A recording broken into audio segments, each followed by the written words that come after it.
check, and that it is time to switch to Stephanie Jo Kent.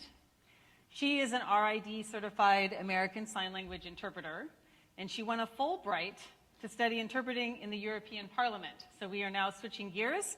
We're going from community and Central Coast Valleys to Europe and the bigger picture. So she is providing us a talk on the real value of interpreting and the skillful and strategic use of interpreters is a strategy for social resilience. And if you're not quite sure what that means, take a listen. Please welcome Stephanie Jo Kent.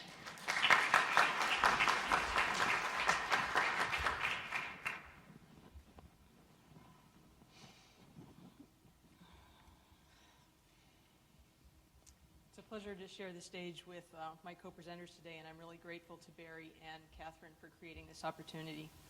I'm excited to talk with you today about the real value of interpreting, which is communicating plurilingual relationships into the future. Now, that's quite a word, plurilingualism, but all it means is two or more languages used by people at the same time who are interacting with each other. I began thinking about interpreting in terms of time in the late 1980s. At that time, the American deaf community was in the midst of an empowering movement for social justice. I met deaf people, I began learning American Sign Language, and this bilingual and bicultural movement was happening, which included criticism of sign language interpreters. The criticism was focused on what deaf people called the machine model of interpreting. When the profession was established in 1964, it had quickly become dominated by interpreters with weak or no ties to deaf culture. So I traced sign language interpreting back to its professional origins in Europe and observed the system of simultaneous interpreting at the European Parliament. The model used in the Parliament came from the famous trials in Nuremberg after World War II. The technology for simultaneously transmitting the human voice along different audio channels had existed and been used a couple of times before this, but the War Crimes Tribunal brought the IBM translation system to the world stage. The idea, the role, and the function of the interpreter was developed and solidified in an intense stew of political, media, and legal pressures, all mixed up with morality and trauma. These pressures, combined with the thrill of engineering, forced the interpreter to perform as an impersonal extension of the electronic technology, as a component of the machine. The model spread throughout the system of interpreting in Europe all the way to the United Nations. Its most extensive use today is at the European Parliament. Now, the deaf community reacted vigorously against this model, and that protest was at a peak when I entered the field. This uprising from the deaf world inspired my curiosity. What was it that was so difficult about communicating with interpreters? Why was it so hard? What was really going on? In search of an answer, I began to compare community and conference interpreting. In each setting, there's a discourse about interpreting among the people who are being interpreted and the people who are doing the interpreting. In community interpreting, especially among the deaf, this discourse centers around identity and understanding. At the European Parliament, in conference interpreting, the discourse centers around speed and information. Now, these themes are repeated in each field anytime people are talking about interpreting. These repetitions are rituals. As rituals, they generate a kind of shared identity that patterns behavior. In both cases, the patterning is cultural and shows a preoccupation with control. Now, what's interesting is that the target or the goal of control is different. Both groups talk about the dangers and risks of misunderstandings and mistakes. They have different opinions about what's lost during interpreting, but few of them talk about what is gained. Concern with control in the conference model leads to the attempt to do oral translating, even if they use the word interpreting. In contrast, the deaf community actually expects interpreting proper. Please understand, I'm not demonizing conference interpreting. Some of my best friends are conference interpreters. I'm trying to do what good engineers do, which is to look at the points of failure and see if there's anything to learn. The IBM system in the European Parliament works astonishingly well, but it breaks down during voting, which moves too fast, and relay interpreting, which is considered to be too slow. In community interpreting with the deaf, the IBM system breaks down during turn-taking between speakers of signed and spoken languages. That shift in medium from sound-based language to sight-based language is a variation that the machine model can't handle. But relay interpreting with the deaf works fine, because in sign language relay interpreting, the interpreters are authorized to hold time and ensure that everyone understands each other. In fact, interpreting in the machine model that was generated by the IBM system, interpreting itself is considered noise. The social failure to adapt to the difference is not even questioned. In community interpreting, that supposed noise is understood as a shifting center. It seems that the rate of interpretation that's deemed socially acceptable is what erases or preserves cultural difference.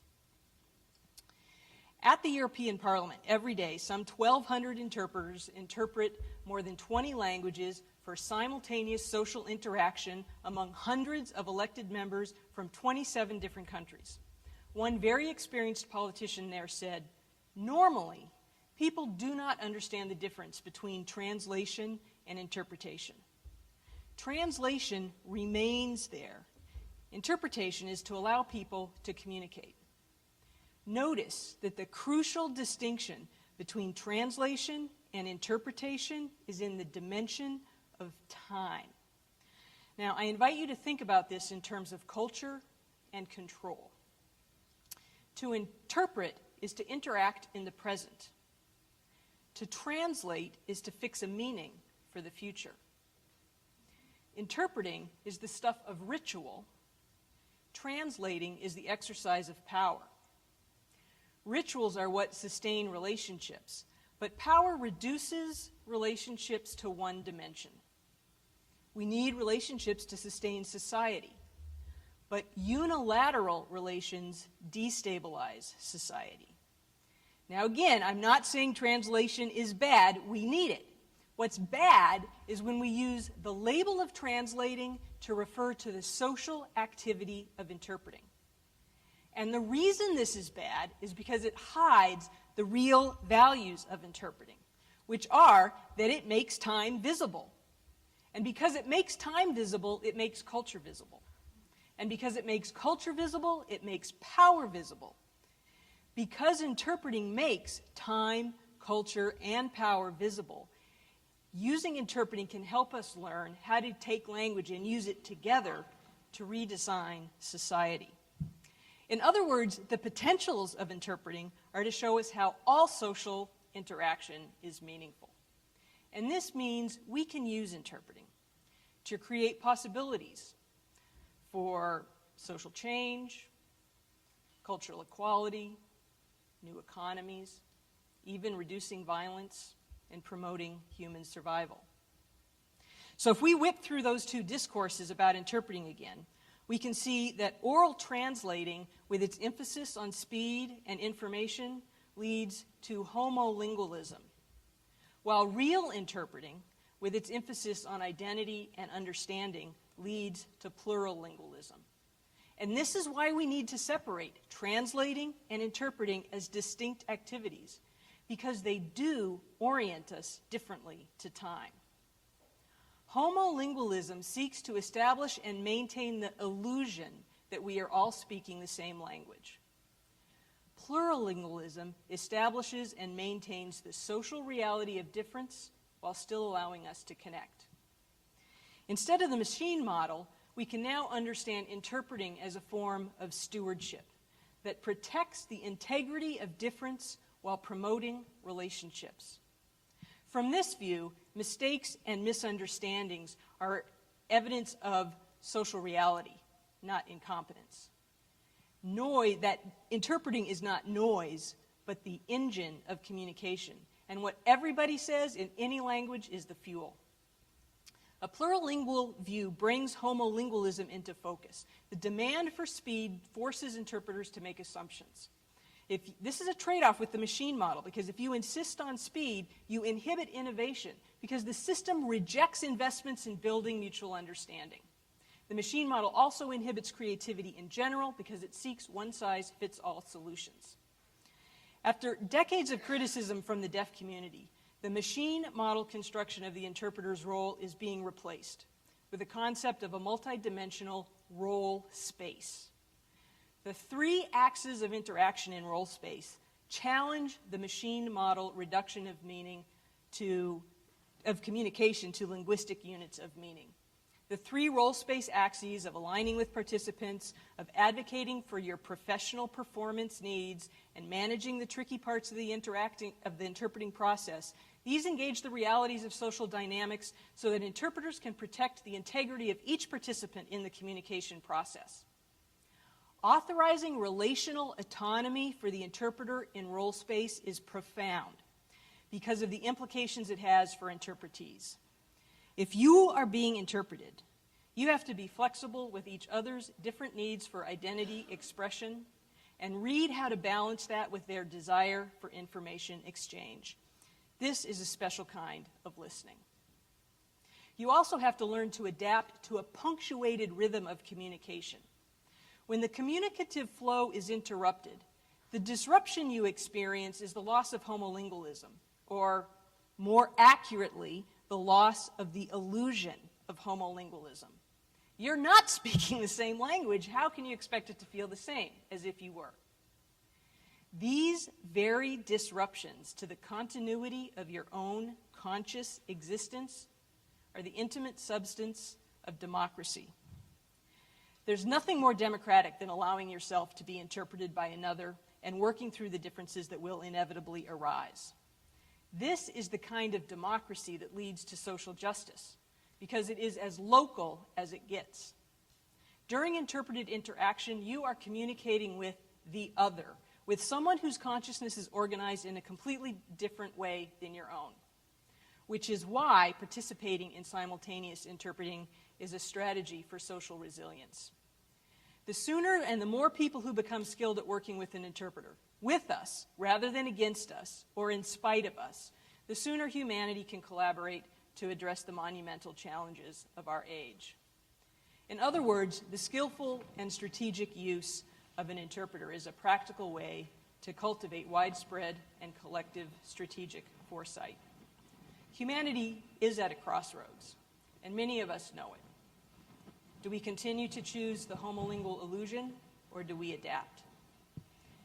As a profession, interpreters are trained to protect the integrity of your communication, to express your voice and not our own. We are drawn to the field because of our language skills. Those who are most adept also apply a high degree of empathy. We're not in control of the communication any more than you or anybody else. But we are willing to play our part. Thank you.